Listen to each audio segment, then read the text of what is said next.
Been a good track record. Okay, we're live. Thank you. Good evening, everyone, and welcome. Welcome, Council. We were joined by Mayor David Divini from a warm place tonight.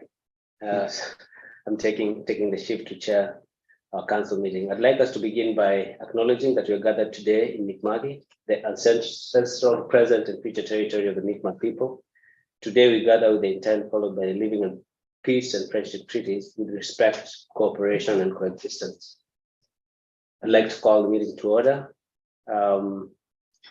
Just before we move to approval of the agenda, just like to remind folks at home that at the end of the regular agenda, before we go into closed session, there'll be an opportunity for folks to ask a question of council. And so if you have any questions regarding any items of the agenda, just note them down and type them into the YouTube channel, and we'll do our best to answer your questions. You have an agenda in front of you, council. What you wish? I wish, but I'd like to, with the permission of everyone, remove item 7.3 from the agenda, which is my motion, which I think is not timely at this moment. Thank you. Well, Second that. Deputy Mayor. Seconded by Joe. Councillor Feeney. On the question, all in favor? Okay. Motion is passed. On the agenda, we have special meeting minutes of February 17th. I'll move they be accepted as circulated. Moved by Councillor Calvo, seconded by Councillor Jonas Brock. On the question, all in favor? Next meeting minutes, special meeting of February 23rd. And just before we move on to that, I think there was some questions arising from that, and I think there's some material edits that are required, so that those minutes can capture exactly what. And this is a case of a special meeting where staff were not present. It was a council meeting discussing personnel, and so maybe I might defer that item. So Happy to make that motion. Defer to the next. Defer receipt of those minutes until approval of those minutes until our next council meeting. Yeah, moved by Councillor Feeney, seconded by Councillor Wilson. Just to be absolutely clear, next regular council meeting, I assume? Yes, Yeah, next regular council meeting. Yeah. On the question, all in favor? Okay, it's carried. Next regular meeting of February 23rd. They looked in good order. I'd move that we accept the minutes of the regular meeting of the 23rd of February. Moved by Councillor Feeney, seconded by Councillor Calvo. On the question, in favor? Motion is approved. Moving on to presentations, we have a presentation from our regional accessibility coordinator. I think she's joining us online. You're there, Helen? I'm here. Great. Well, thank you for joining us. The floor is yours. All right, Kelly is going to kindly share my slides for me. And whenever when you're ready.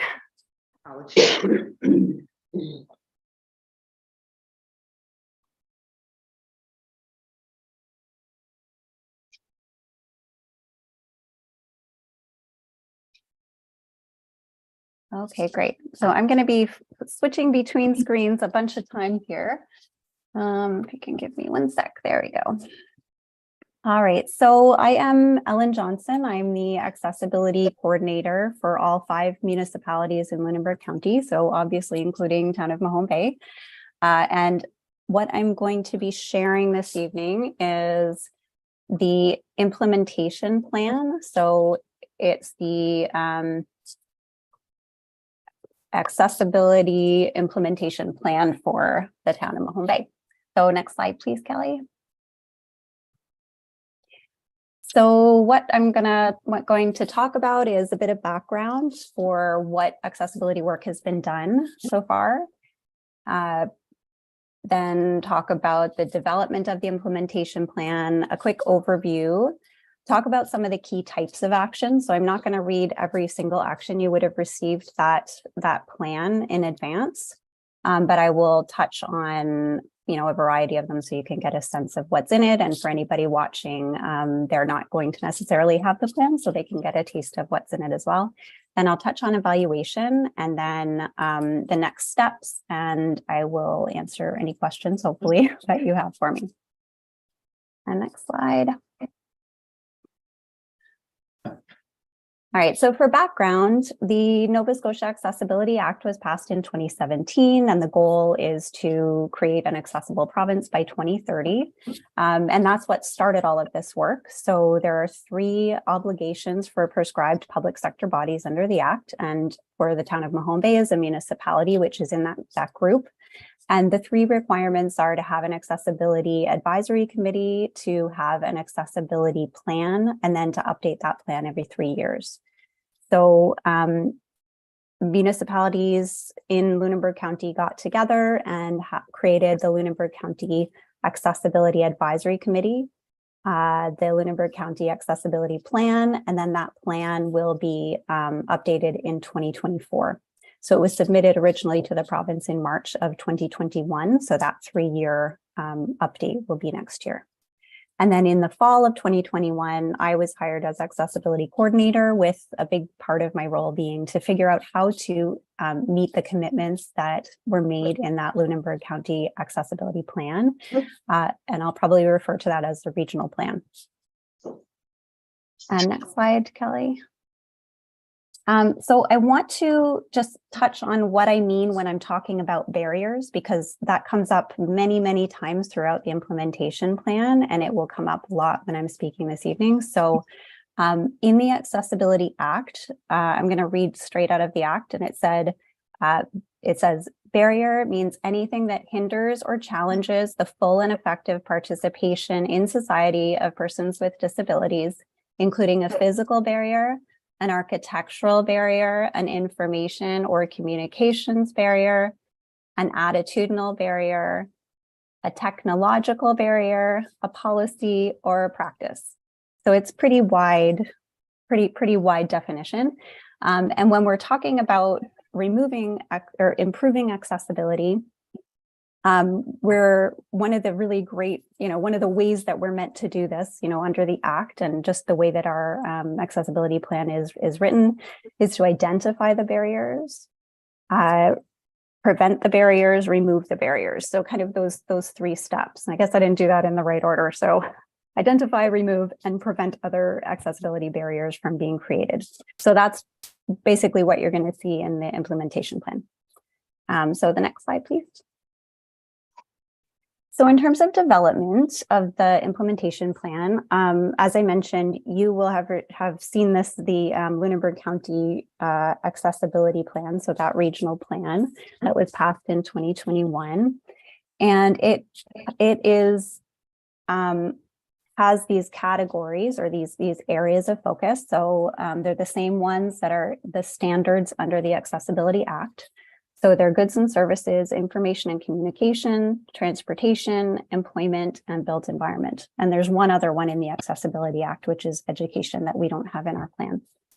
So under each of these in the regional plan, there is a commitment and then subcommitments. So when we're looking at the implementation plan, we basically just have actions that are going to help us to figure out how, are going to help us meet the commitments in all of these categories.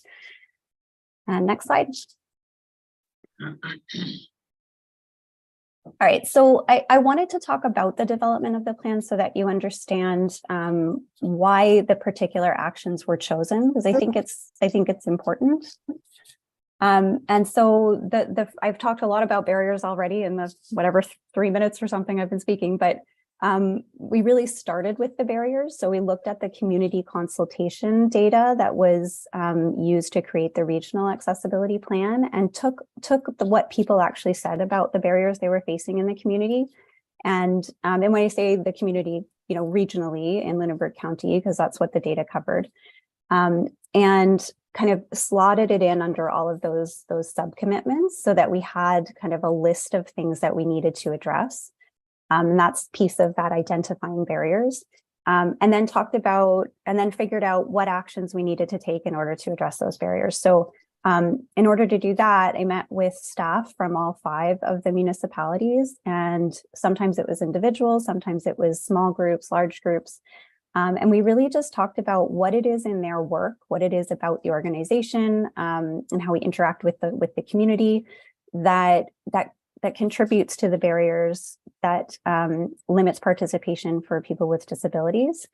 And then now that we kind of know what's contributing to them, then what actions do we need to take in order to address them? So, when we talk about the actions, it's what actions we need to take to address them, but what is also feasible, like what's within our control as a municipal unit, because we can't do everything.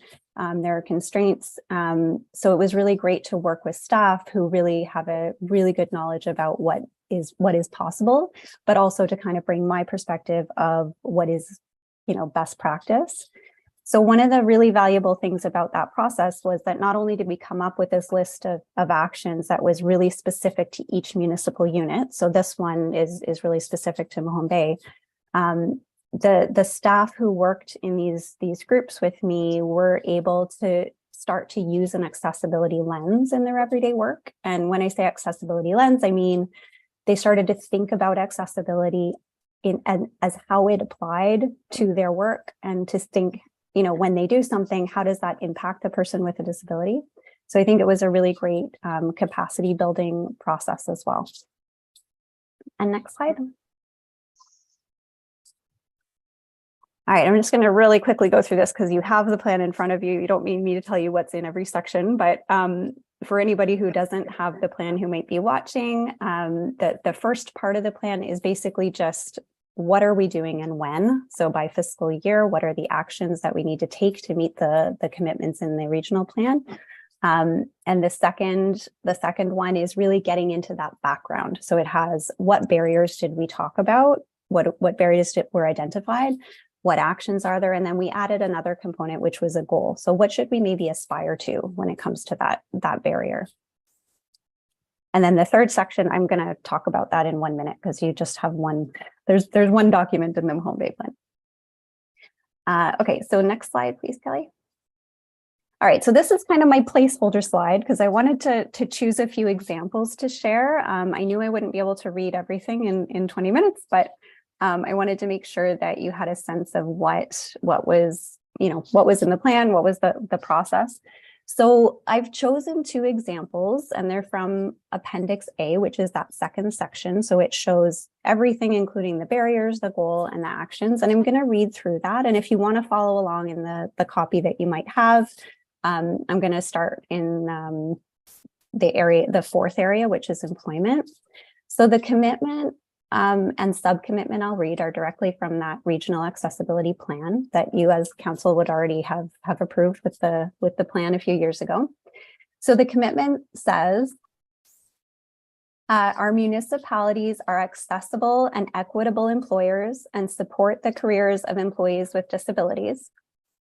We will seek to attract and retain a skilled workforce that reflects the diverse residents of the municipalities.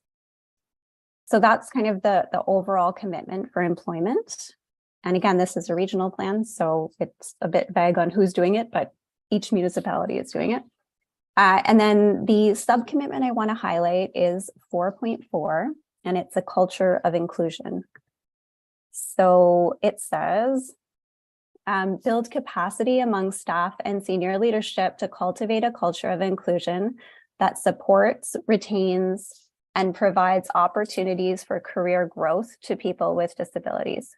Municipal units will develop employment equity statements.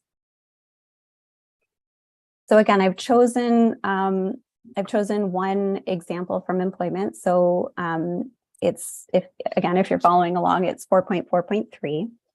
And the barrier, I'll start with the barrier that we identified. And I mentioned that a lot of the barriers come from the community consultation, but some of them are also from research. So this is one of the ones that came from research when we were looking into what types of barriers do people with disabilities face in the workplace.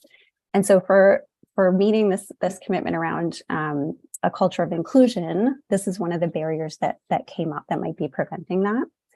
So it says, employees with disabilities may encounter barriers to participating in special events organized by the employer. So for example, social and seasonal activities. And that may seem like a strange example to share. This is probably not what you think of when you think about accessibility, but I've chosen that intentionally to kind of show the breadth of what this plan looks at, but also to get us thinking a little more about what accessibility actually means. Because if we're only measuring success in employment accessibility by whether we hire people with disabilities or not, we're kind of missing the whole concept of people feeling like they're included. And if you can imagine, social aspects of a workplace, like I'll give you, everybody pretty much has a Christmas party, right? So that's an example. I think we tend to not think very carefully when we choose a venue for our Christmas party or a restaurant, whatever it might be, whether it's accessible or not. And it's not only the person, like the employee, but also potentially a spouse that may have a disability. And we don't tend to do very well as a society in thinking about those things. So the goal that we talked about, we should kind of aspire to with this particular barrier, says all activities and social events offered by the employer consider accessibility in their planning processes in an effort to ensure all employees can participate equitably. All right, so there are 3 actions that are identified in order to kind of address this particular barrier.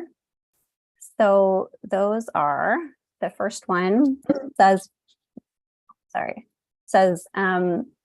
develop basic guidelines for employees' social events and activities that include accessibility considerations, such as choosing a venue, travel expectations, dietary considerations, and choosing activities. So, that one isn't to say, we have to, if you have a disability, you have to join this committee. It's more to just make sure that people know that they're welcome and that their perspective is valued. And the next one that follows from that, oh, I'm so sorry. Oh, I'm so sorry. Sorry, I'm using a screen reader and it's reading, it's going rogue here. Just one sec. Oh, sorry about that. Okay, it was reading the wrong thing. Okay, so the first one, I apologize for that. So the first one is actually the one that I was supposed to be reading, which is encouraging inclusion of employees with disabilities. On planning committees for internal staff activities and events to enhance consideration of accessibility. Yeah. So that's the one about, we don't want to make sure that people participate, but that they have the feeling that they're welcome and that their perspectives are valued. And then the next one is about, actually creating some guidelines to make sure that there's something to follow. And the third of those actions is to make sure that people get the training that provides awareness and understanding of accessibility so that they're able to include that in their decision-making processes. So that's one example of one of the sections. And I'm going to read one more, and this one's a little shorter. And it's probably more what you typically think of with accessibility, and it's the built environment. So this is in the kind of 5th section on accessibility on built environment. So the commitment, again, from the regional accessibility plan, just says municipal buildings and outdoor spaces within the municipalities provide meaningful and equitable access for users with disabilities. The subcommitment, which is around buildings, says improve and maintain the accessibility of municipal buildings and outdoor spaces to comply with the Nova Scotia Building Code and the Accessibility Act's built environment standard when implemented. aiming to exceed them when feasible. So again, going back to kind of that process of figuring out the barriers, the goal, and the actions. Number 5.1.1, if you want to follow along. The barrier is that existing town buildings do not meet the accessibility needs of users. And we found that in the community consultations across the board. So the barrier, or sorry, the goal we can aspire to with this barrier is that town-owned and or operated buildings meet the accessibility needs of as many users as possible. And then the actions that will help us to, remove that barrier and then to meet those commitments that I mentioned. There are 3 of them. So one is to create an accessibility audit tracking document, including all town buildings and outdoor spaces, their audit status, and a schedule of audits to be completed over time. So that's actually that final document that I mentioned at the end of the implementation plan, and that's already been done. So the next one, the next action is a follow-up. So complete the scheduled accessibility audits and follow up on the subsequent recommendations to increase accessibility.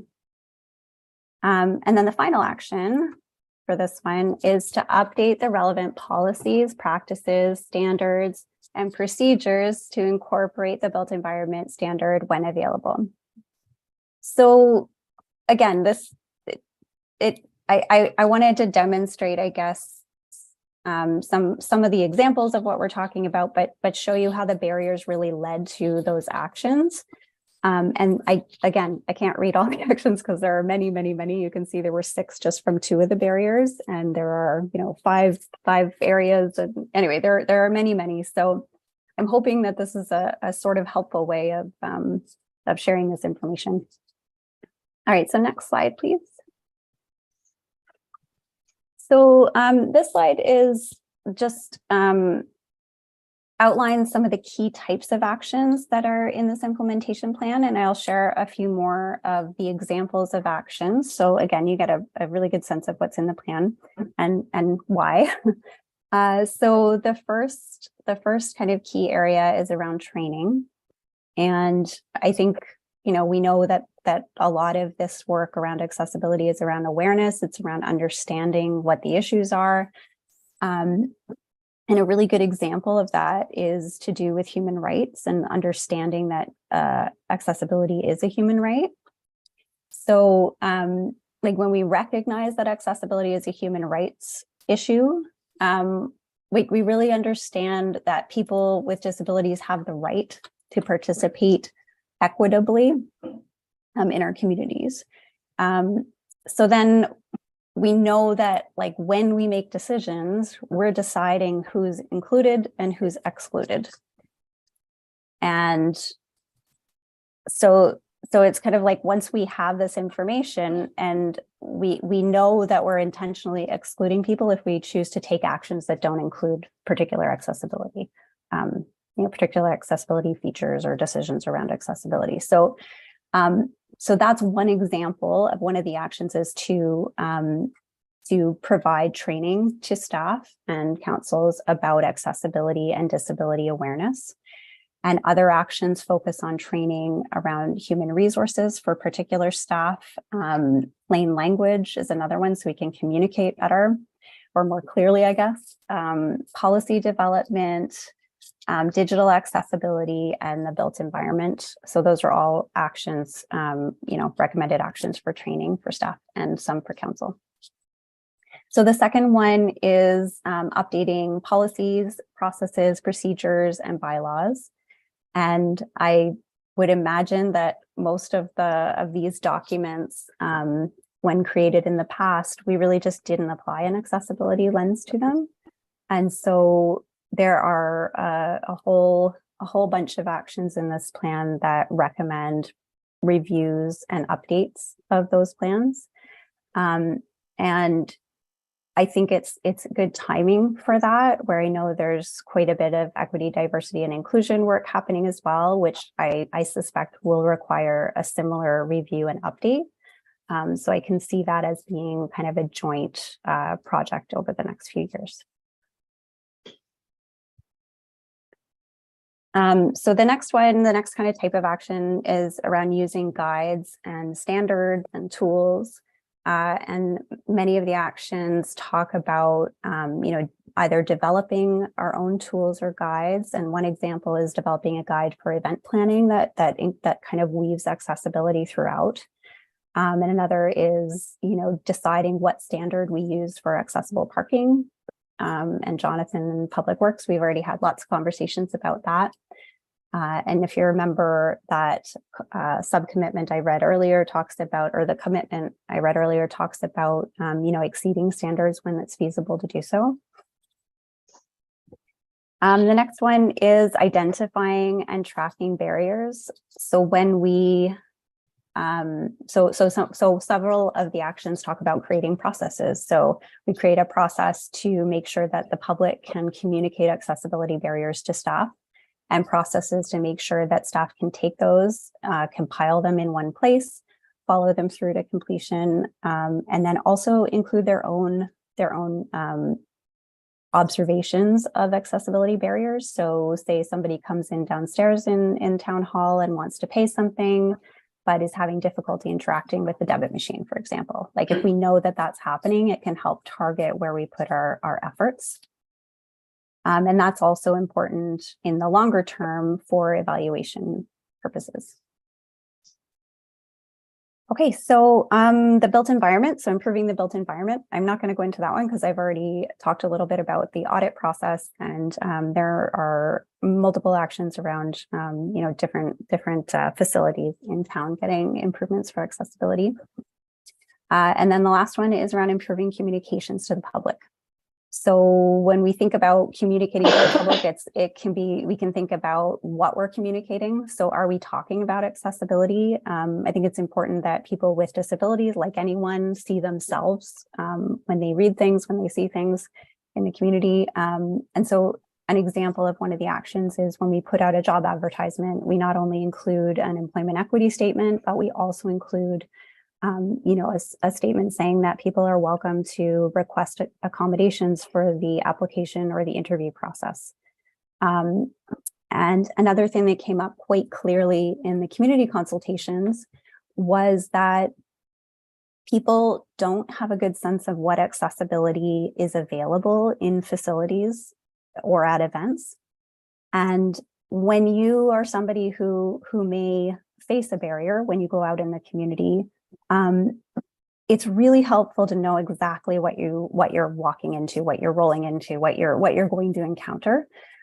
So there really does seem to be a need for increased communication about accessibility in the built environment, especially, and that may be something that, So the action is to create some way of communicating that information accurately and consistently. And that may be something that is a regional initiative, but it may also be something that happens a little bit more broadly across the province. Yeah, Ellen, sorry to jump in. Yeah. Don't mind me mentioning. My apologies. I did not give you some guidelines around the time limits we have, and also we are close to exceeding the time, and I would want council to have some time to ask questions. Sure, absolutely. Okay. So I was at the end of that. So the only thing I want to mention is just the evaluation process. So I'm working on that. I've been on a working group for the Accessibility Directorate to develop an evaluation process for municipalities. And that's the next slide, Kelly. I don't know if you switched the slide yet. And also we need to do annual report cards, which is in the regional plan. And that hasn't been done yet. So, and I guess the last thing, my second last slide, I guess, Kelly, on next steps is just that I'm hoping to take this to the Lunenburg County Accessibility Advisory Committee for their review and their feedback. And that is what their role is, to provide advice about accessibility. And I think I've covered pretty much everything else on that slide already. It was more just follow up, I guess. All right, sorry for going so long. I was told 20 minutes and I wasn't watching the time. Sorry about that. No worries. My apologies for stepping in. I should have laid out clearly how much time we have, so I could give you a prompt about that. Council, I have, and thank you very much for the presentation. do I have to unmute? No, you don't. Hi, thank you for your presentation. So this was legislated in 2017. I was part of that legislation, so I do remember quite a bit of it. So was there not a date of 2023 for municipalities to be barrier-free accessible? Was that changed? Yeah, so the accessibility legislation for municipalities, so as prescribed public sector bodies, we needed to have a plan, an accessibility plan by 2022. And that date was pushed back because of COVID. So the original due date was 2021, and that's when we actually submitted the regional plan because we were ready. So there is 2030 is that kind of longer term goal to be fully accessible. Well, they don't even use the word fully accessible, but to be accessible. And in terms of what we need to do as a municipality, we've met all the obligations so far. And now we wait. Well, we keep doing what we can do, but we wait for the standards to give us additional guidance as we go. And then we adjust the plan every 3 years to kind of incorporate the new standards as they come out. Okay, and so there was to be grant money available to municipalities for renovations, and where does that lie? Because I was the minister at one time and I didn't feel that they were making the plans for allotting money for the accessibility costs it was going to be for the municipalities here in Nova Scotia. So do you know anything about where Community Culture and Heritage is holding that money? If how much has been allotted? Because every municipality is going to have their hand up. Yes, I think Dylan might be a better person to ask about how, sorry, Dylan, I don't mean to pass the buck, but in terms of how we've interacted with CCTH, and they do have the community accessibility grant or program, I guess, and they have the business one for private businesses. I don't know a lot about how that's evolving, but I know that that's on the radar of the people who are trying to make the decisions about this. It's clear we're going to be required to do a lot over the next 10 years. And my understanding of that is that there will be an increase in funding, but I don't have any clear indication of when or how that will happen. Well, so I'm not going to give a super optimistic review of this, but for right now, as Ellen said, what they have done is there's one primary vehicle, it's the Community Accessibility Program from CCCH. It was previously $10,000 maximum per year to 50% of a project cost, and now it is $50,000 to 75% of a project cost, which is a significant improvement for a small program. But we just applied to it. You know, Ellen wrote a letter of support for our application to conduct accessibility audits during this year in accordance with the plan that was just presented. So it's great funding to conduct the audits. And then when those audits come back with hundreds of thousands of dollars of recommendations, it absolutely will not go all that far. I shouldn't just say we just applied. We also did just receive $40,000 from this program that contributed to the sports field upgrades last year. So there are, we've gotten it before that as well for the bleachers down at the bandstand and the concrete walkway there. We do receive money from it. It's been a good program, but it does come up way short in terms of all of the, one advantage to us is that because Ellen has been on the ball here and the committee got established early, and as she just mentioned, we got our plan in early. I think now we're at the stage with these identification of actions that we are actually ahead of a lot of places, which means we know what we need to ask for funding for, which I think is helping us to access what funding there is. But I would absolutely agree that the province needs to be making more funding available, and I don't have any inside track on where that's coming from. Well, I did. Yeah, and I might also add that it sounds like, and Dylan, you know more than I do about how much things cost, and counselors as well. But I think so much of this, what's going to happen is that accessibility just gets built into the systems, so that the next time you build something, that's just going to be part of the process. So it's not an extremely increased budget for each thing. It's just when we have to go back and retrofit, that's when the cost comes. So I think there will be a higher cost initially, when these grants are going to be really helpful, and then it will just be part of our processes, right?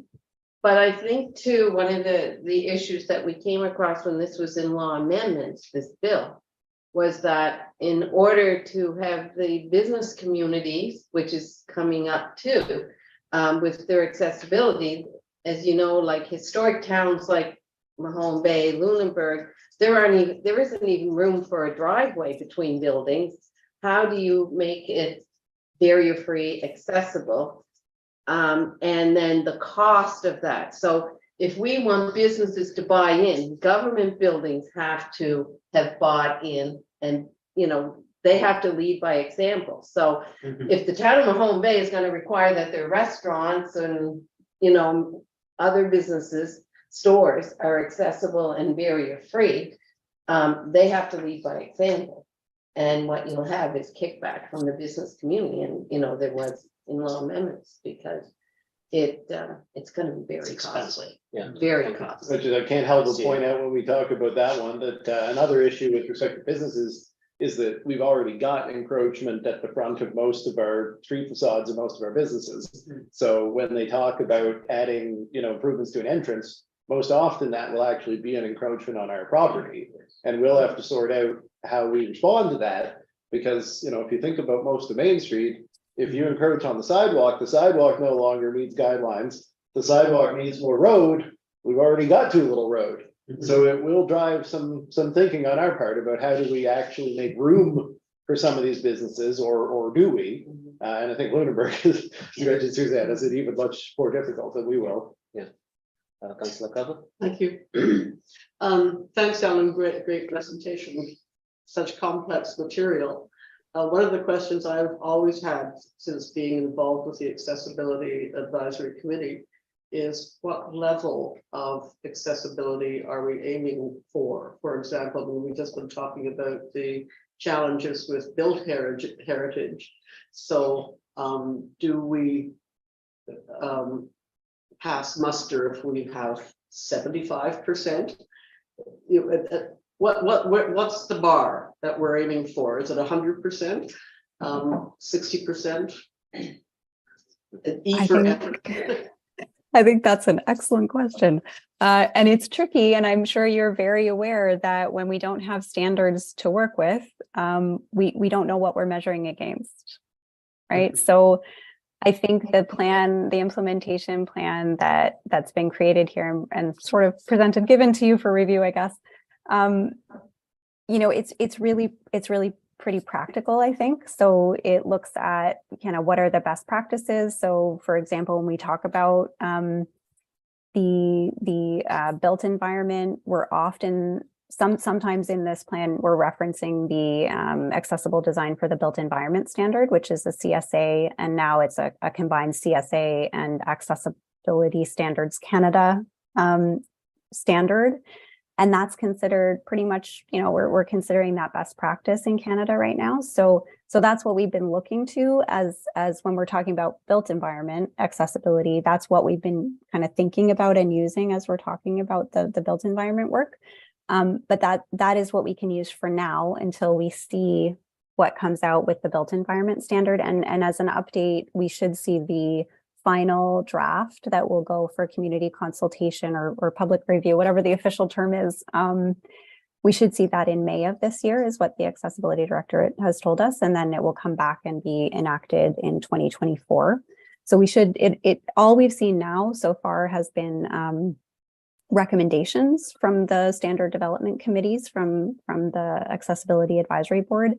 And that's just, people saying what the recommendations are. And so now they've gone through the provincial government working groups, and they're actually going to be in a form that is like, this is what is going to be the standard. So this is what we will have to comply with. And I'll give a little bit more detail, and please cut me off if I'm going way beyond time, but to kind of ease minds a little bit, the standard is the majority of the updates will be building code amendments, and those will apply to new builds and major renovations. So that's not to say we shouldn't do more than that. But for those who can't yet, or who are facing other reasons why they can't, there's a bit of flexibility there. So I think that this plan is pretty reasonable. It's giving us the information we need. So by doing the audits, the scheduled audits, that's going to give us all the information over the next few years to figure out how we meet the standard that we will see next year, probably. So I don't know if that answers your question. That's talking mainly about the built environment, and there are all of these other kind of categories that we could talk about. But yeah, we just have to do the very best we can. And I think my motto, because at the beginning of this, I was honestly very freaked out that I was going to mess things up for people. But really, I think what we need to think about is just progress over perfection. Like, we just need to keep moving forward, figure out, the best practice that we can find, do that thing, get feedback, and just keep moving toward what the community actually needs. Mhm. Super. That's great. Thanks, Ellen. Thank you, Ellen.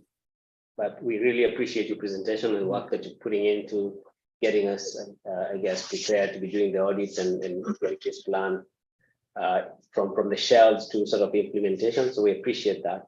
I'm sure we'll probably spend the whole night here because I have questions in my mind, but probably not the day. It's a marathon, I think. It's not a sprint. So we will get somewhere, and it's progress to see that we have a plan now and we can get feedback. One last question. Well, it's not a question, just a comment before we move off of this. So Ellen did present on her next steps, and further to what you were just saying, her intention would be to take this to the committee. It's the first one. We were ahead of the pack, and we're the smallest unit, so maybe we had the least to cover, but so it would be going to the committee before it would come back to council for final approval in case they have further recommendations. But I did want to make sure there was a comfort level. Obviously, we could have more time to review the document before it went to the committee. So does everyone feel comfortable with it going to the committee? Do we want to have it on our next meeting agenda to ensure that everyone's had time? Or I don't think the committee is meeting, Ellen, between now and the end of the month, are they? Nope. Okay, so it is our prerogative. I just want to point that out. Yeah, and maybe my suggestion would be, if we want to discuss it, we can put it in the policy strategy for the next time round, so that we can, if there's any in-depth conversation about it. Refer it to the 27th. Yes. Yeah. That would be good as well. Rather than. Sounds good. Yeah, but I can't make a motion. No, but when we get down to setting the agenda for the 27th, which is later tonight, remember that point. Yeah. Okay, so Ellen, you'll Thank you. hold off until we've decided on that part. Okay, that's not a problem. Okay, I will sign off then. And if anyone has questions for me, hopefully where to find me. Super. Thanks, Ellen. Great. Thank you so much. Super. Moving on to corresponding items. We have one from Valerie Harder and Brian Hasten. Request for rezoning. Councillor Calvo. Yes, will it be appropriate to refer this request to the Planning Advisory Committee? That's exactly what I was going to, if you don't mind. What I was going to say is it would be appropriate to refer to the planners typically to make a To the report to the planners. Planning Advisory Committee. Yes. So I would make that motion. Yeah. Refer it to the planners. Second that motion. Moved by Councillor Calvo, seconded by Councillor Kenny. On the question. All in favor? Motion is carried. And the assumption is that there will be communication as to what council has done. yeah, well, because when it gets to the committee, if it hasn't gone to the planners first, typically then what happens is the committee doesn't have enough information, so they send it to the planner. So this just means when it comes to the committee, it will actually include the planner's report and context and, yeah. Yeah, and Valerie and Brian will receive communication about this, or Yeah, we can, Motion. we probably should do a motion. I know we have on this same agenda a thing that would stop that, but just for, we've always been doing it, so yes, maybe we should do a motion. everyone else. So move that Valerie Herder and Marion Hasten be made aware of the disposition of the request. Second, moved by Councillor Carver, seconded by Councillor Feeney. On the question, all in favor? Motion is carried. Correspondence, information items.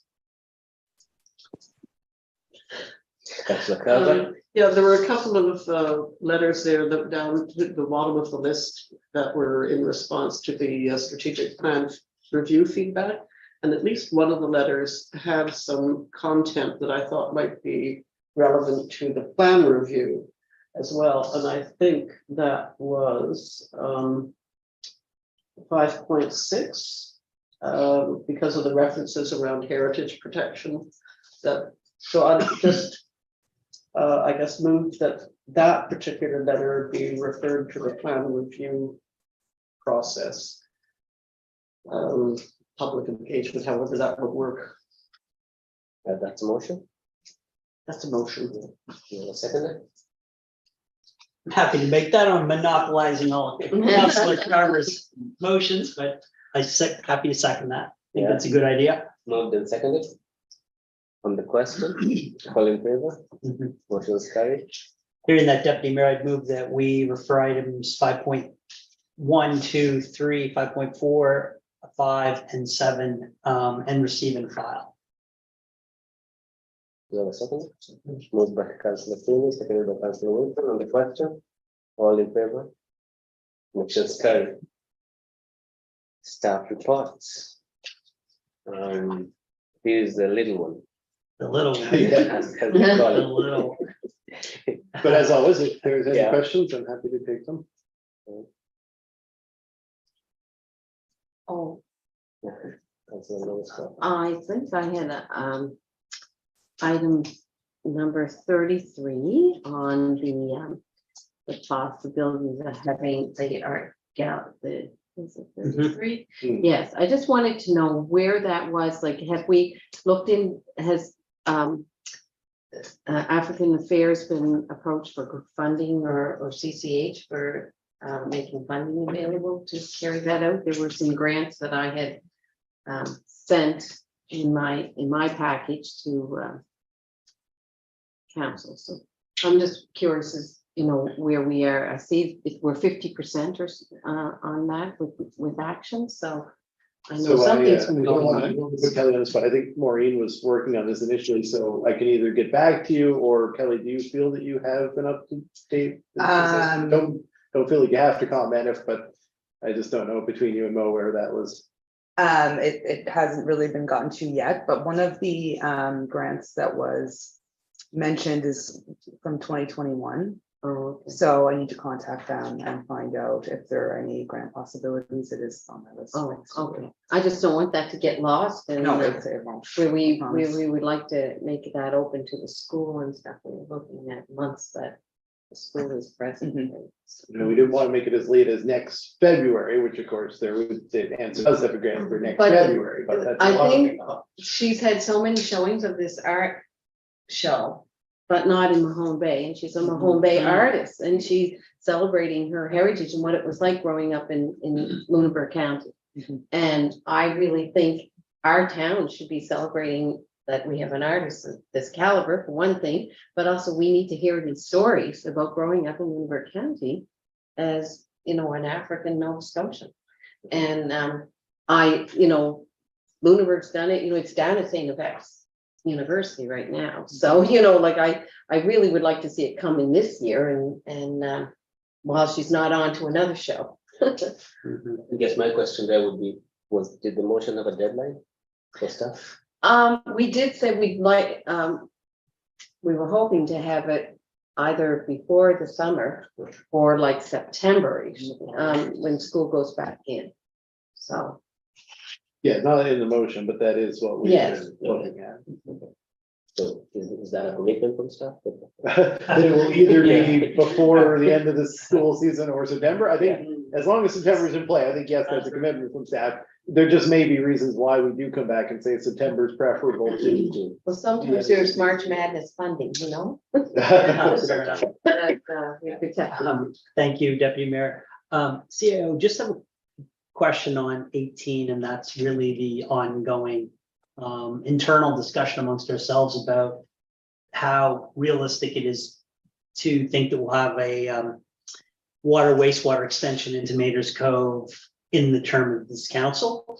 And I'm wondering if that item, if, you know, I'm not as concerned about whether it's resolved by March 2023, but I think having an answer as we deliberate the budget would be a timeline.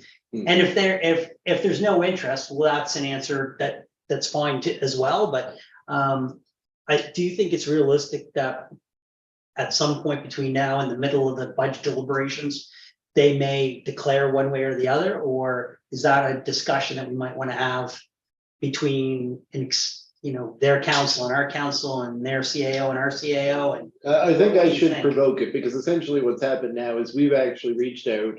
We've already shared our GIS information about our existing system with their staff. Mhm. So they know where the lines are and that we could extend them into Mater's Cove or Blockhouse. But we haven't come back and said that, you know, our council this budget year is really seriously looking to proceed with either of those. Mhm. And if you guys want me to go as far as to say that to MODL, I can get in touch with Tom right away to make sure that he knows that this isn't just a, if it was on their end that they were interested, but rather we are expressively interested. I will note that our planned ICIP project upgrading lines on the other side of town with respect to, you were talking about Mater's Cove, but with respect to the Blockhouse end, Mhm. that line actually is scheduled to be done next year, not this year, but the following year. So according to our budget, like we will be doing that. So then it really becomes relevant whether MODL would be interested in extending that at that time. So if council's amenable, I'll ask about both things and say, you know, we're actually looking to do them. So are you actually wanting to get in on it? And not to belabor the point, but I think that decision or that answer really is inextricably linked to item 17 as well. And the item 17, of course, is the extension of the discharge of the development agreement for the folks who live on the Mater's Cove, Mahone Bay border in the old Smelser Boat House property. I really do believe that we have to give those landowners enough of a lead time that so that they can do their planning. And it's either a project that's feasible for us to proceed with, or it's not. And if it's not, then maybe they have to kick the can 5 years down. And I just think we just have to let them know. And I'd like to let them know with a minimum of 6 months left before the end of the development agreement sunset. I think that's a reasonable request, which would be a decision by, let's call it July from now. I think we had that conversation and extended it last July. So by this July, we should at least let them know, hey, yeah, that there's a strong possibility we are extending the lines, or sorry, we're not going to get to it in this decade, and make your own engineering strategies. Rather than getting to budget and evaluating our willingness to move ahead, if we knew MODL before we get to budget was interested, that might. Okay, Yeah. well, I'll make sure Anyway, that you you got the have point. any answer they're willing to give us before. Yeah. we do the budget. And that's all we're looking for, Yeah. just so we can move along one way or the other. Thank you. Deputy Mayor. Any other questions? Gustav? None, receive and file, motion? Accept. Accept.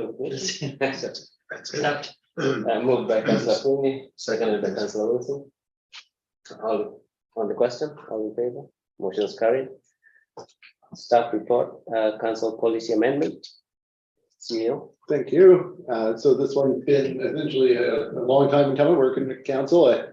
Maureen did this report just before she left, and she noted that this had been discussed at the policy and strategy committee meetings of September 26th, October 24th, November 28th, and January 30th. So it's a long time coming. Yeah. And even now, it's quite a lot to take in. So the recommendation is that it be approved after due consideration. Of course, it's a policy recommendation, so that would be at our next regular meeting, which is on the 30th.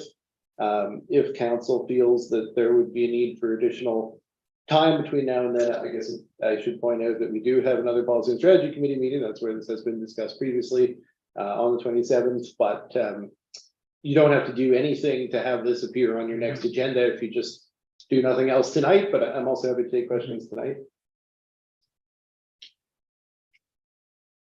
Councillor Cover? But when it comes back to council on the 30th, council would have an opportunity to have and more edits, should they wish, from the draft. Yeah, but I guess I would suggest that because of the discourse in a normal council meeting, it would be good to suggest them between now and then maybe, and have the chance for people to digest it. So that's. Oh, before. It's just the only challenge when we get into the meeting is how long we can spend at a regular meeting. My expectation is that the draft now is sufficient to be approved. I think we've reviewed it line by line, sentence by sentence, paragraph by paragraph. For probably, I believe, 10 hours now. We've just had 10 hours of council time. At this point, if there's a requirement for edit, please let it be known what the edit will be, and we can make the change tonight or next week, but before the 30th. Councillor Cover? Yes, specifically, the issue that I have in mind is the recommendation from the Policy and Strategy Committee to council, which in fact hasn't been voted on by council, but it's embedded in the draft policy, which is the majority vote of the Policy and Strategy Committee was to do away with the public input session. That is currently held at 6:45 prior to every council meeting. And so the recommendation from the committee was that council support that motion. But council hasn't addressed that particular motion independently of the draft amended council policy. So that's why I asked if we would have the chance at the next meeting to deal with that question, or maybe we should deal with it separately. There are literally hundreds of amendments and edits within that document, not all of which have to come to council individually. CEO? Yes. And I guess I have my hand up for a related point, which is that the reason that, just for clarity of process, the reason the strategy and policy motion didn't go to council is that the motion wasn't to recommend to council. The motion was that the strategy and policy committee, when they recommended a document, which is this document, that document would reflect the committee's decision to not include that public input session. So this document has now come with that embedded in it because that was the motion. It wasn't a recommendation in its own right.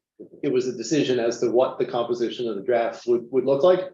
So yeah, it is now embedded in the rest of the document. It's not coming separately. I see, okay. Not to say that you shouldn't make time if needed.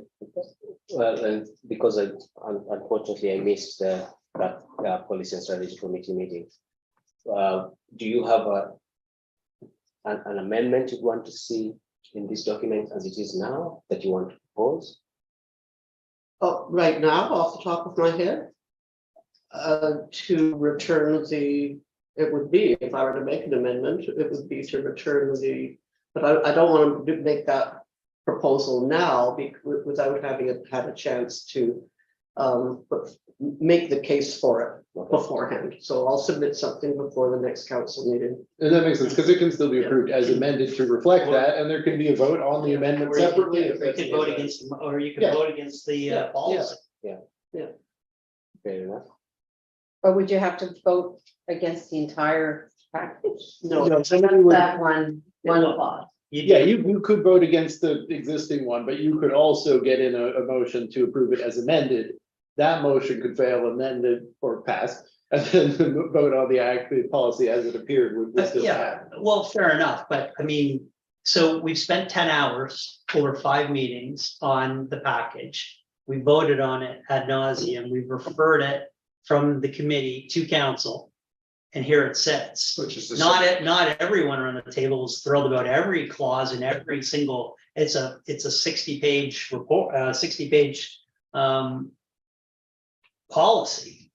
But if we don't, we'll either have a vote on the 30th and it'll get approved. We'll have a vote on the 30th and it will get refuted. And we're set, and we can live with the existing one. Mhm. Or we can send it back to, or we can send it back to the policy committee and rehash it out on the 30th. So as things stand now, it's here for information. We vote on it when it comes to the table. On Can- the- can on you the leave it 30th. 30th? Can you leave it at that? And if there's anybody who has amendments, they will propose and we'll discuss them then, rather than drag our meeting today now, Mhm. right? Does that helpful? Great. Moving on to the next one, strategic plan review, report of the clerk. We have a new clerk, not the old clerk. This is just for information purposes. And I guess you could say it does bear striking resemblance to the report that Maureen previously provided. We just updated it to reflect the late submissions that came in. And there's no recommendation because later on, there's a council item under the mayor's name that speaks to this same today. Mhm. Anything from council on that? No? No. We move on to the next one. I love this. Staff report, plan Mahombe update. Thank you. This one is just provided for information, but although the group around the table here have a fair sense of the workings behind the scenes, it was important to provide a public update and it is certainly may include a little new information in terms of Upland's plans for the upcoming engagement. So if anybody has any questions, I'm happy to take them. Any questions, council?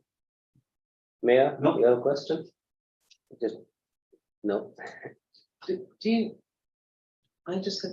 a Councilor question. Lawrence. I'm just wondering, like, that there will be public consultation with this? And that's slated for the fall or? No, so there will be public consultation in the fall, I shouldn't say no, but that will be a second, an additional third phase. What we're actually looking at right now in this report is consultations taking place from April through to June. So essentially, there'd be a series of public information updates and discussion, sort of discussion provoking documents coming out about different, here's how we've proposed it in the draft, so that people don't have to dig through to find some of the more interesting topics that might draw them in. And then after those have gone out through April, there'll be a meeting, and every one of those will help point to the meeting at the end of April, early May, so that people will know, and we'll get as many people as we can. And then between that meeting and a follow-on meeting, which would be scheduled in June, there would be an opportunity, most likely an online type of, data collection for people who had gone to the first meeting or maybe missed the first meeting, wanted to participate. And then we come back for the following one. And from there, it would go back, that package of, Upland will report on all the consultations and everything back to the steering team. And from the steering team, if we have the go-ahead, a further revision of the documents will be completed by Upland. And then in the fall, we would have the process for adoption, which is itself a prescribed public process with a meeting and then a hearing. So to answer your question in long form, we've done one phase of engagement, the next one's about to begin, and then there will be a final one in the fall. Okay, thank you. I guess just one concern that I have, and I think maybe it has a basis or not, but based on the experience I had with Upland with the Queen's process, because they led the Queen's process, I think the communication of how, when this actually goes out to the public, how it is communicated is very, very important, in the sense that it doesn't get people by surprise. I think there's an element of people being, not everybody understands the municipal planning strategy and land use bylaw and whether they've been in place or not. It might be construed as a new thing, and most people don't like new things in general. And if those new things are actually curtailing what they've been enjoying, the reaction might be very harsh, that it prevents actual very good conversation about what needs to happen. And so I would advocate for a very good communication plan, better than what they did in Queens, to ensure that we don't have the same reaction. Well, I can tell you that we want them to do better than they did in Queens, but I'll also say that the communications materials they develop will be passed back through staff. So hopefully we can apply, even though we're a little short staffed at the moment, but hopefully we can apply some lens to that before it goes out. So And then mainly it's providing a narrative why and how we got here, because it's been a process. We started a long time ago. People have participated in the initial giving of feedback. They might have forgotten about that completely and how that connects to where we're I at think now. it's reasonable not to have people assuming that, that they would know that we did do 2 years and Exactly. previous engagement and that that's all out there. They may think that we're starting right now. And where this is coming Yeah. from. So Yeah, that's I'll remind you that the first thing that needs to be included in all the communication is how did we get to this point and what is the context? Yeah. So I'd just like to make a comment, which the one bit of good news here is that, as I understand it from a conversation, communications earlier today about the budget for the project, is that it's coming in on budget. The $80,000 that was allocated in 22-23, well, there's the matter of the HST, but still, pretty good. Yeah, I mean, I think we have to actually thank Upland for being willing to accommodate the extra processes and extra meetings and things. We did pay for it, but they were just, even their willingness to provide a reasonable change order for that and get us back on track, I think was quite good. And if you remember, some of the initial proposals that we received were quite a bit in excess of where we are now even. So in that sense, I think it is good value. Thank you. A motion to accept the report for information? I so move. Moved by Councilor Lewis as well. Second. Second by Councilor Luther on the question. All in favor? Motion's carried. Moving on to the next one, community sports field. All right, thank you. Councillor So Sweeney? again, I'm happy to take questions. I did just want to provide just a little tiny introduction as I usually do. Sure, go for it. To say that there are a couple of different dimensions to this report. So I've been excited to report back on the conclusion of the capital project. I think it's reasonable to say that it's wrapped because we've told the funding partners, the various funding partners, that it's wrapped. Obviously, there's a couple little notes about landscaping and seating and things that are included there, but overall, it came in on budget, as we just said about the other one. And if you look at the leveraging of town funds to external, we're looking at the town contributing only in the 35% range, like 1/3 of this total project cost. The rest of it was all external money. So I think that's, anytime you're doing a project, that's 1/3. That's really where we like to see our contribution. So really positive about that. And then the other part is reporting on council's direction of last year, and it paralleled that project around where do we go from here. We have this now $250,000 of investment into a town facility, and where do we go from here? So that's where most of the recommendations center. But I just wanted to note, I think it's been a very successful conclusion of a capital project. Councillor Finn? Deputy Mayor, thanks. Just had a couple of thoughts. When I look back at the motion from January 2022 by Councillor Feeney, seconded by Councillor Carver, to complete the negotiation, establish terms whereby the Mahone Bay Soccer Club and the Mahone Bay Center would have contractual responsibility for providing scheduling, management, and ongoing maintenance of the field. So I think we made a lot of progress towards that, and this document that's attached largely does that. And I'm pretty comfortable with the management agreement and the capable hands of the Mahone Bay Center and the club. I think we just need maybe another 1 or 2 weeks of soak time, specifically around the budget request for the operating appropriation. My mother always has a saying, if it's worth having, it's worth asking for. So applaud the club for asking. That's how you get things. You have to ask for things. But I think we just need, from a appropriate process perspective, we just need to take that appropriation request through the budget process. And I'm hoping that doesn't delay the signing of the management agreement by more than a couple of weeks as we enter into that budget process 2 weeks from now. I do think that there's a timeliness to the request for the auto mower that Mr. Mary and Mr. Stevens mentioned last week. I think that item was in the amount of $6,261 plus HST. And there's some timeliness around when we would have to order that. And if we did proceed with funding the auto auto mower as requested. Because that's above $5,000, are we required to have an RFP for that? Or is that something we can just make a grant to the club and the club could pass it along? CEO and then Councillor Winters. Yeah, if they're doing the purchasing, we would just do a grant, so we wouldn't have to go through anything. Okay, Yeah. okay. This is sort of off topic, but I've been thinking about this mower thing for the last couple of weeks, and it strikes me that last year, because we couldn't find part-time person to do the lawns, we went to a full-time person because it was easier. So we increased the job by 100% in terms of hours worked. Now we're gonna and buy a $15,000 riding mower to make cutting the lawn, said lawn faster. So we've taken what was a part-time job and made it a quarter-time job. And now we're gonna go buy an automated lawnmower, so he doesn't have to do it at all. I'm kind of confused about the logic of that. So I probably should. Yeah, to just respond before, yeah. So I guess, Kelly, I don't disagree with your comments about building capacity within the town to do, essentially more efficient maintenance of green spaces. And here we have one of our larger green spaces, and we would essentially, under the agreement, no longer be responsible for it. So the auto mower wouldn't be being purchased by us for us to do it, but at the same time, we have this capacity, and here we are, losing one of our obligations.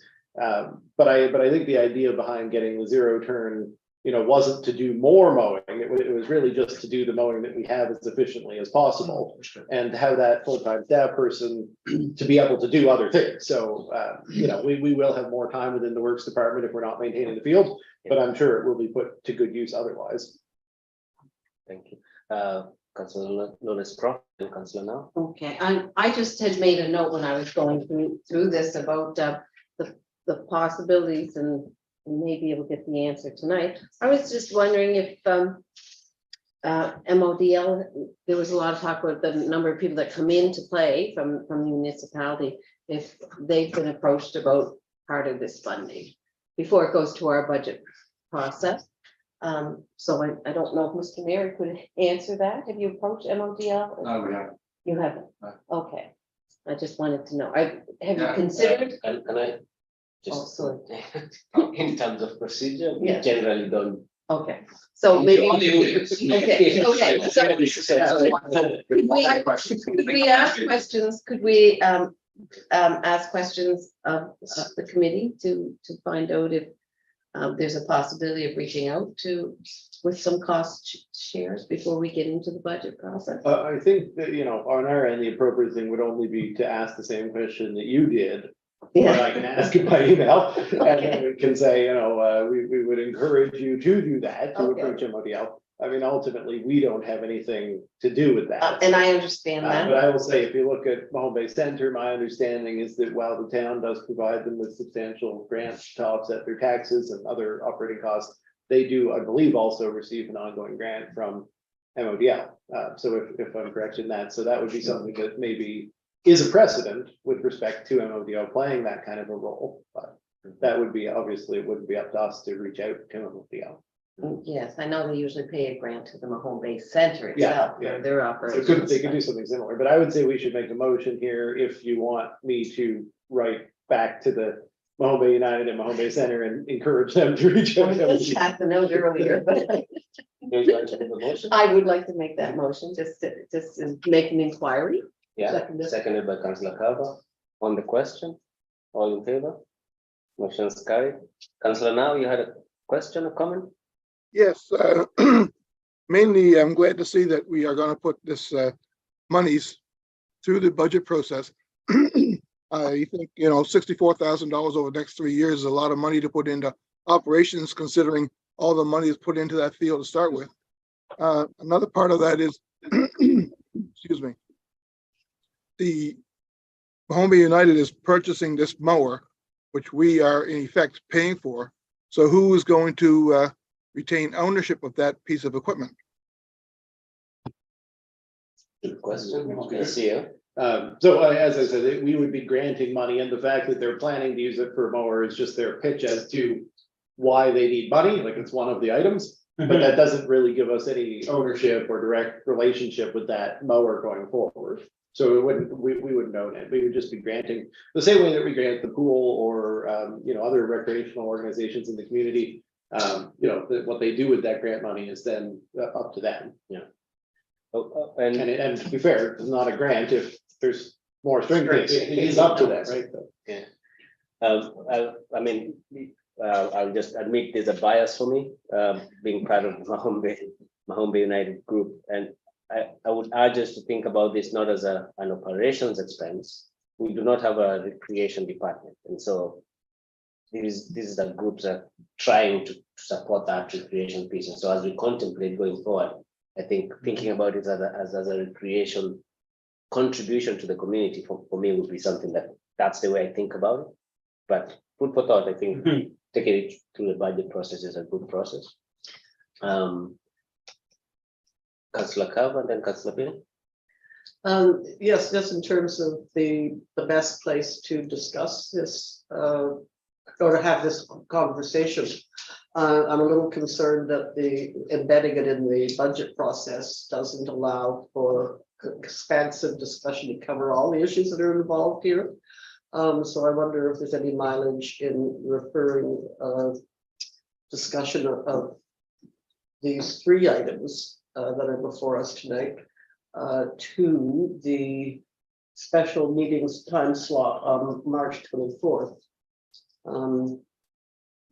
That would be my preference. It just feels like there would be more time to really dig into the issues here.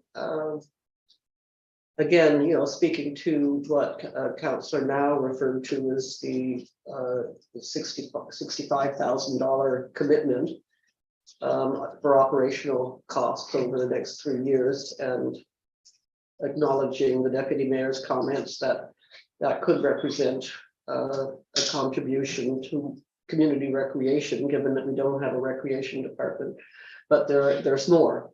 So in the interest of having a deeper, broader, more comprehensive discussion that might be possible during the budget discussion, I would suggest that we refer this for discussion to the special meeting time slot on the 24th, March 24th. That's a motion. That's a motion. Yeah. For a second. Richard. Oh, sorry. Which, Seconded by Councillor now. On the question. So I'm just a little reluctant in using, the special meeting slot for, business that's not time sensitive, or a business that we can't address in other forums and other discussions. So, I think we've added an extra meeting a month. We've added a time slot for another meeting a month. We've added 22 meetings to the calendar year for council. I'm not sure we should get into the habit of continuing to draw down on the Friday morning special meeting. Speaking as someone who's supposed to be at Halifax during that meeting slot. But if we do have a meeting, and I'm not sure who will be there. I know I would not be able to attend that meeting on the 24th, as I'll be in Toronto. The deputy mayor's the mayor's in Portugal. Not sure who else is in what location, but maybe this could be a strategy meeting. Maybe we could take it to the meeting on the 29th, the Monday evening meeting instead. I'm happy to. I think either is appropriate. I don't think it would be inappropriate to refer to. I think the idea of having the conversation is on point, Councillor Carver, on that. I think that's the right thing to do. And I do think there's a timeliness in it because of the procurement. And I think we just need to provide the club and the home base center with some direction about what council is prepared to step up to. Well, and I think we are supposed to budget that if there is a desire to have a meeting conversation, it should be before the budget. So we really only have those 3 meeting times, either the special meeting, the policy and strategy, or the regular meeting that would be the next meeting of council, which is probably just as likely to be as busy as this one. Yeah. Do we have anything? oh, yes, thank you. I thought that we had already dedicated the policy and strategy committee time slot on 27th. to human relations resources. So I think Okay. there's a memo about that later on the agenda. Oh. And the recommendation is that we are already dedicated, but not to that. So the recommendation Keep up. later on the agenda here, just quickly, just for context, Yeah. it's is that we use that for the annual strategic plan review. So we take Right. all the stuff that's, it's always been that would happen at policy and strategy, and typically it would happen at the policy and strategy following the conclusion of That's that what I engagement. meant. And then from there, we'll see about whether council wants to discuss the referred items from the canceled February meeting, but. Yeah, so there is already something, but Yeah. that being said, it's a whole meeting, so if council feels 2 items can be fit onto the agenda, that's council's prerogative. I guess we do have the RCMP discussion. Oh, pardon, that's May 24th, May 20. Yes, and the reason it was pushed off was because we knew we'd have these other things that, well, one of the 2 reasons. So just posing a question around the table. We are comfortable with all the other elements of the agreement. The only piece that we want to really discuss is the financial contribution piece. Just to clarify, what it is you want to discuss, right? So that's the element that we want to have a good conversation about. And we want to figure out what amounts we're giving now and into the future. Right. Do the councilors in Carver and now feel that that is the thing that you guys are? Yeah, I see the discussion being about the first 2 recommendations that were listed. I don't think that we can discuss the signing of the draft co-management agreement until we've discussed the grant, the financing, because It's embedded. they're inseparable. and that's what I want to clarify is in the conversation we're going to have. So for the club's purposes, the only salient issue that's remaining to be sort of resolved is the money. It's nothing else to do with the agreement. In making that motion to defer the conversation, it was the money that was at the heart of it. Yeah. Richard nodding as well, right? Which if I may, your worship, is why I think it's pretty appropriate to do it during the budget conversation. And that's where I was headed. Yeah, If- Sorry, didn't mean to get there first. If it is a money issue, we have to think about it from that budget process perspective. I think what we probably need to do for both Mahombe Center and Mahombe United is provide a clear timeline. By this time, there will be some feedback so that we start our budget process that might end in June. Well, right, and I guess when I came into the meeting tonight, what I thought was, I think there's a timeliness around the procurement of the mower, notwithstanding Councillor Wilson's insight there, which is, also true. But if they were going to proceed with the mower on the basis of town financial support, that decision can't wait until April 24th. If they want to get the mower in for middle of May, would be my guess based on Mr. Mary and Mr. Stevens' presentation last council meeting. So if there is a timeliness around that, let's just make sure that we meet it.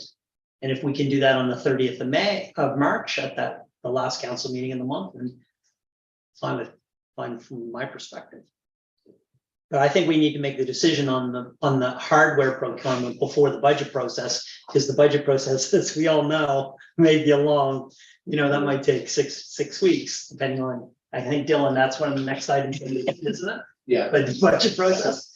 Yeah, so I get that, but I also want to, so right now I'm caught in these 2 hats that I wear, and it's very difficult for me to figure out what's the most logical way to go with. But I would say this is that we shouldn't, as council, we shouldn't even go into so what are you purchasing or using the money for? Is what have you asked us for? How much have you asked us for? Right? Yeah. Right. That should be our thinking around this is what they've asked us for. And if in our commitment as council we think there's no way we're giving them the sky, that they've asked for, so that they've asked for a large number, then you probably need to send some signals that say we probably cannot meet you there, so that they know they have to adjust their spending accordingly. Yeah, I do delineate between like an operating budget for things like lawn care, seeds, fertilizer, fresh rock for the track versus a long-term asset like a mower. Like I would think those are two streams of procurement, and you'd have a grant to the organization to buy the hardware, which would be a one-time separate and distinct item from a long-term operating grant in a similar fashion to how we would support the swimming pool. So we just provide the swimming pool with an allocation of funds, and then the swimming pool team manages accordingly, but every once in a while they need a liner, and then we have to give them money just for the liner. Anyway, that was. So just a point on that, if we wanted to communicate back, if anyone from the organization were listening, and we wanted to communicate back that there could be a separated request for a specific thing, I should note that our grants organizations process is currently open. The deadline is the 31st of March. Right. And we, for something like the pools operating grant, we would not expect them to submit to that process. Right. But if a grant application came in for just a specific thing, like the Autobar, that could be, certainly could be considered separately. And presumably the grant request could be restated from the organization on the basis that that had been separated out and a separate application had been provided. So that might be a good suggestion, going back to the group, to say, give us an application for just that through grants organizations, and then reconsider your annual request on that basis. Because that grant application is due by the 31st. Yeah, and then we'll have all the other ones that come in by the 31st, so we could be putting in context, Motion. Yeah. Councillor Carter. Councillor Carter, sorry. I think that's me. Yes, it is. The conversation just reminded me about why I think it requires more conversation than simply about the amounts of money. It's about the relationship and what our relationship is, the town and the center and the soccer. It's not clear, and I think that's the conversation that I thought was important to have, in addition to the and how that relates to the financial part, dollar amounts. So the motion was to have an opportunity for a deeper discussion. I did suggest a special meeting on the March 24th, but it could be March 24th or on the 27th of March. 27th of policy and strategy. Yeah. So which one is it? I said In or, the motion? either. Either or, Yeah, okay. whichever works for people. But the motion can't say or. Yeah. Okay. Oh gosh. But hopefully this discussion would have given you. All right, let's move it. The motion would say hold a discussion on the 27th, the policy and strategy committee. Second. Yeah. Richard was, Councillor now, yeah. That's fine with me. Okay. On the question, all in favor? Motion is carried. Thank you for that discussion. Deputy Mayor, I move that council direct staff to, forward a note to the Mahone Bay Soccer Club and Mahone Bay Center. I'm letting them know that there's the application grant timeline is March 31st, and council will wait and see if we receive an application. You have a second after that? Councillor Wilson? On the question? Mayor's good. Yeah, Mr. Mayor? We can't hear you, you're muted. Try again, try and unmute. We can't hear you. But it's not muted in Zoom, it's something else, doesn't show up as muted, if it's just Zoom. Yeah. Can you type in the question? We'll wait. No? You can hear us. No? Okay, About to use the chat. Write it on a paper and fold it up to the screen. no? Okay. It's only 3 o'clock in the morning. Unfortunately, we can't receive smoke signals, Mr. Mayor, so, That's okay. yeah, But since it's a motion to defer, I guess the good thing is, Yeah. Yeah. Mr. Mayor, if you want to communicate between now and the policy and strategy, just. let us there's know. opportunity to do that. So So, that was a motion to, for the machine, what not to defer. Oh, sorry, yes, this, yeah. on the This grant. is- Well, then just even do- longer, because we Yeah. won't receive the grant application until 31st. Oh, look. he's saying Call for the question, yeah, say on the question. All right. All in favor? Motion's moved. Thank you, Mayor. Revised budget meeting schedule for 23-24. CEO. Thank you, Deputy Mayor. So this is, it's a couple of factors. I won't go through them. They're referenced there. I can take questions, but this is our recommendation for slightly repurposing the existing budget schedule. It actually is only one request for a new meeting, which is on the 28th of April.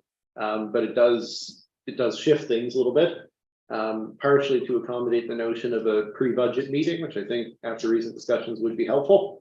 So the recommendation here is that council approve the proposed revised 2023-24 budget meeting schedule. Obviously, that's for your benefits. You can have it in your calendars, but also for the public's benefit, because these meetings are open to the public and it's good to give them some advance warning of the change in schedule. That's good. You have a motion? Councillor Carver. Moves, seconded.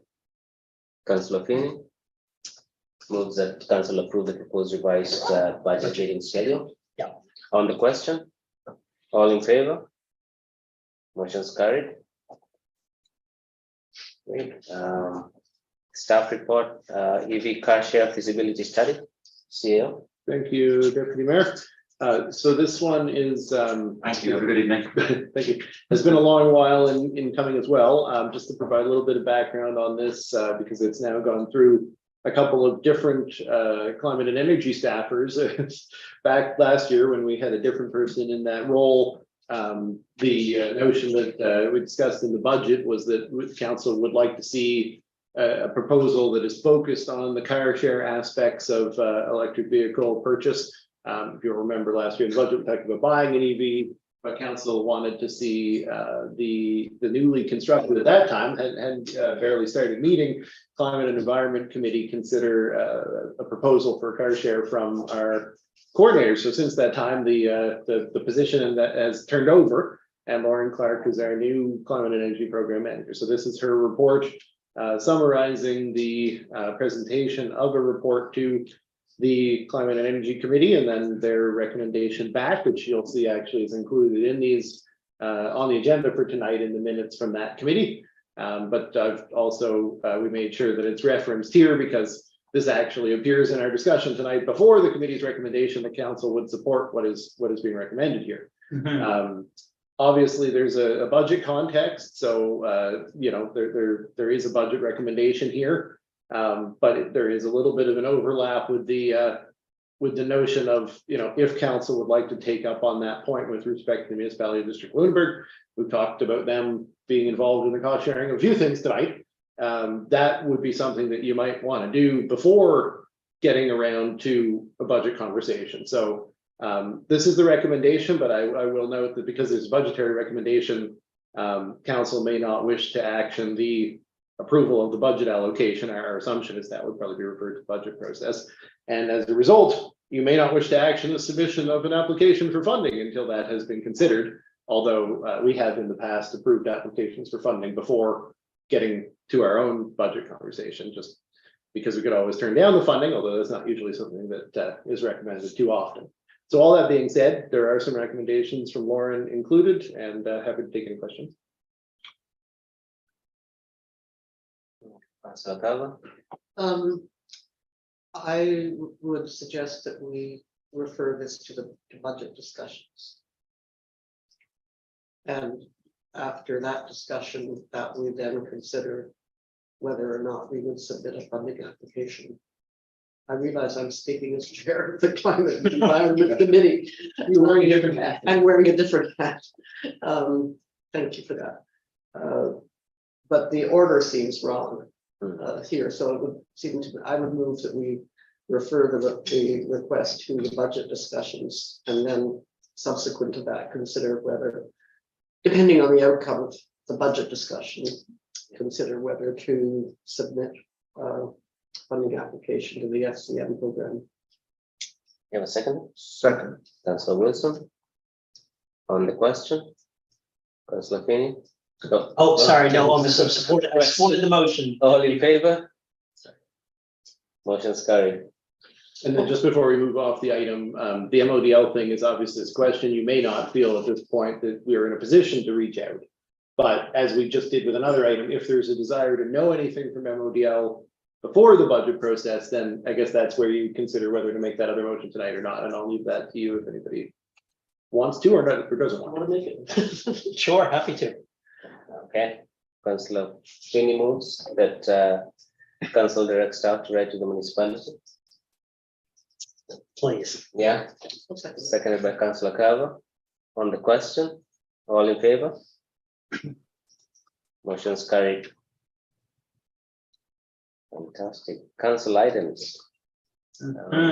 Appointment to Heritage Advisory Committee. Now we have a mayor. Maybe that speaks to this. Councillor Carver. Oh, yes, but I have a comment about that, because in the minutes of the last meeting, I should have pointed this out actually, during the minutes, just approval. It said that the appointment would be to be co-chair of the Heritage Advisory Committee, when in fact the position is vice chair. Oh, I thought I had a co-chair as well. Are you abandoning? Strictly speaking, I believe it. Well, you're on a roll. Vice You're on a roll, vice chair. So why don't you take the motion? Yeah. Oh, So no, I I have to read. Mr. Gary Mason. Gary Mason Oh, okay, appointed to the committee. Okay. I would like to move that Gary Macy be appointed to the town's as a citizen representative to the town's Heritage Advisory Committee. I'd like to second that too. Councillor Carver, seconded by Councillor Feeney. On the question, all in favor? Motion's carried. Thank you. Policy and Strategy Committee agenda for March 27. Holy So smokes. that's fine. Clerk to read motion. Kelly, are you okay to read out the motion that was being recommended? I can do it if you. Yeah, that council set the agenda for the March 27th, 2023 meeting of the Policy and Strategy Committee to include review of the 2023 strategic plan review feedback. And there's an amendment to add the That was included in another motion, right? So this. Yeah, is- I think you would be just adding. Just a point of clarification, that was March 27th. March. Right, okay. Yeah. Do you have a seconder? A mover and a seconder? So moved. Moved by Councillor Wilson, seconded by Councillor Feeney. On the question, I have a question, so I don't know how to do this. There was a accessibility plan that was just presented, and we talked about. I mentioned that if there is any questions, that's why it can be discussed. Mhm. Do we want to do that, or?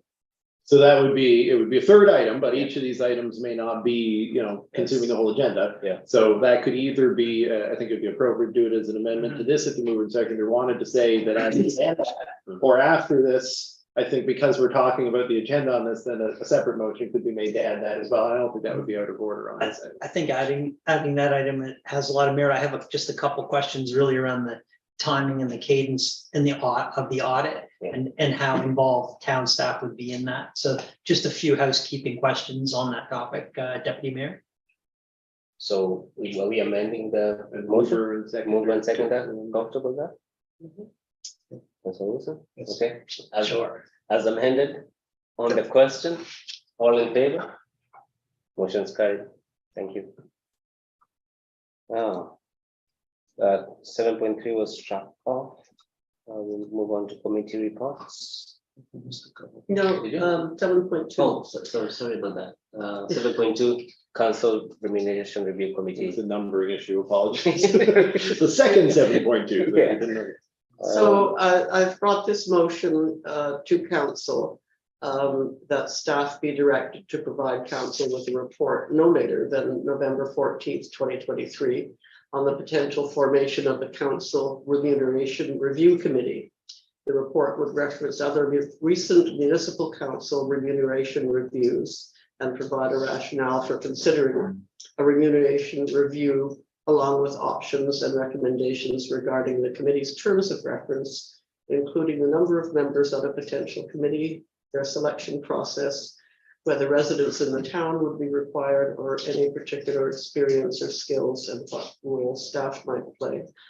And the reason I'm bringing this motion at what seems like a very early time, because the if any change was recommended by Council Remuneration Review Committee, if it were formed, any changes in remuneration would not take place until after the October 2024 election. But counting backwards and thinking about the time, all the steps involved of getting a report from staff, recruiting a committee, getting them on board, making and doing the research, it seemed, that the recommendation has to be in place 2 months before the next election. So that would be making it at least August, so really July. If you think about it. That's quite a long motion. Do we have a second? So my motion is that staff be directed to provide council with a report no later than November 14th, 2023 on the potential formation of a council remuneration review committee. I'll second that. Second. I think David actually means to second it with us. Yeah, okay. Get his- Yeah. his hands. Okay, so seconded by the mayor. On the question? Can I ask a question? Yes, Is there absolutely. a statutory reason for this, or is this just something that we feel needs to be done? There's no statutory reason as far as I know to do it. Yeah. But there is a requirement that a committee, not council, make the recommendation. I suppose council makes the decision in the end, but it's on the recommendation of a. Yeah, our policy doesn't say that every term it will happen, but if there is a desire, then this is the structure to do it. But it would only happen on initiation of council, it doesn't happen automatically. Thank you for the question. So basically, this signals the intent that we are saying basically as council that we think remuneration needs to be reviewed. It's too much. What? We're being paid too Below much. minimum wage. Okay. Well, I'd like to speak to that. It's not making any judgment or assessment about the adequacy of our current remuneration. It simply is, I've been on council now for 10 years, and the remuneration has never been reviewed during that period of time. I believe it does go up by the cost of living index. I believe. I'm not trying to disagree with you, but it was reviewed 5 years ago Oh, was it? when this policy was enacted. Oh, then, It was okay, reviewed at okay. that time. Yeah. Yeah. But you're right, it only goes up by CPI every year, and it's obviously, there is an intention that periodically a review would be carried out. It just doesn't prescribe it. Okay. On the question? All in favor? Motion carried. Just an alert, my battery is almost gone. Management logo. Committee reports, So with the committee reports, we generally focus on the ones that have motions. a motion embedded, but we do have some motions embedded. And I wasn't sure if Suzanne, you can speak to I think that there's no. Oh, motion yeah. as a motion. There's a motion. from the board. There is, is it attached? The minutes are attached, the motion's not highlighted, but Okay, it's on. but the- I will, okay, well, we were to pick a vice chair from the public members. Mhm. And so I'd like to move that Tracy Repchak be appointed as co-chair along with myself, Councillor Suzanne Lonis Croft. Seconded by Councillor Feeney. On the question, all in favor? Motion's carried. Thank you. Climate environment has two. Is this you, Councillor Carver? So I'm just pulling it up. We may feel that one of these two has Has been acted upon sufficiently, because we did already have a staff report on it earlier this meeting On the, with the EV Commissioner one. Yeah. But this is just, reiterates that the committee is recommending that when you do get to the consideration of this item in the budget process, that they recommend supporting it. But the other one needs, I think, to be considered. It may also not need a motion now. It may be a motion to refer to the strategy and policy meeting now that that meeting has been set to include the strategic plan review as part of its agenda. So move that. The amendments as submitted by the Climate and Environment Committee be referred to the discussion of the strategic plan on March 27th. Moved by Councillor Carver. You have a second? Councillor Lawrence Croft. On the question, all in favor? Motion's carried. So the other motion has already been dealt with. Yeah. I think They we would refer to consider budget, it, and then covered, Fair enough. And then of all of these ones, by far the, I guess, most substantial committee recommendation is contained in the audit and finance committee meeting. And I will just note, I'm just jumping in to note that normally these would actually come as typically in the past, I should say normally, it can be one motion. For the purposes of being able to produce certified motions, it has typically been separated into four. One on the audit report and then one on each of those consolidated electrical and water statements. Because we do have to forward them to the utility and review board and the province. And so having them as separate motions is probably preferred. It's just that when we did this at the committee, it was done as a single motion. Okay, Councillor Feeney. Deputy Mayor, I'd move the council accept the 2021-2022 audit report for the town of Mahone Bay. And approve, okay, I guess the town of Mahone Bay consolidated. No, you can just, the audit report be the first one. Just do that one. Yeah. Just don't include any of the statements. Just say approve the audit report. Oh, fair enough, just the audit report. And then we'll do the statements. Okay. You have a second? Seconded by Councillor Wilson. On the question, all in favor? Motion's carried. Back to you again. Go for it. So I'll move that council approve the consolidated financial statements as presented by Deloitte. Moved by On March Councillor 1st. Carver, seconded by Councillor Feeney. On the question, all in favor? Motion's carried. Councillor Wilson. I'll move that the financial report of the electrical utility as presented by the auditors be accepted. Moved by Councillor Wilson. We have a seconder, Councillor Carver. It just, for clarity, Kelly, approved is okay. Yeah, so approved. Approved as presented by Deloitte. Approved as presented. So, on the question, all in favor? Motion's carried. We have one more. I'll move that the council approve the financial statements of the water utility as presented by Deloitte on March 1st. Moved by Councillor Carver, seconded by Councillor Feeney. On the question, all in favor? Motion's carried. Well, thank you, everybody. Ashley will get all those certified by Kelly and sent off to all the various government agencies. Excellent. Great. We don't have any new business. Before we move on to the next one, this is a time where citizens can ask a question. Are there any questions? No questions. Do you have any viewers this We lovely? have 6. We'll just give them a minute or two and we'll move on to the next.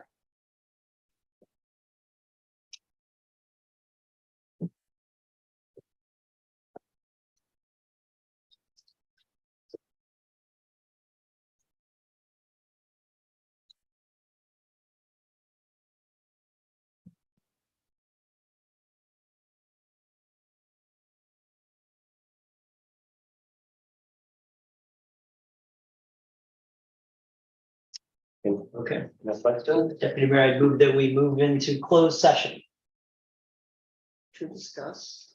to discuss MGA 22.2G legal advice for solicitor client privilege, 10.2 MGA 22.2, section E, contract negotiation, and of course, as always, 22.2.2C personnel. Thank you. Moved by Councillor Finn. Seconded by Councillor Falva on the question. All in favor? Motion's carried. Thank you.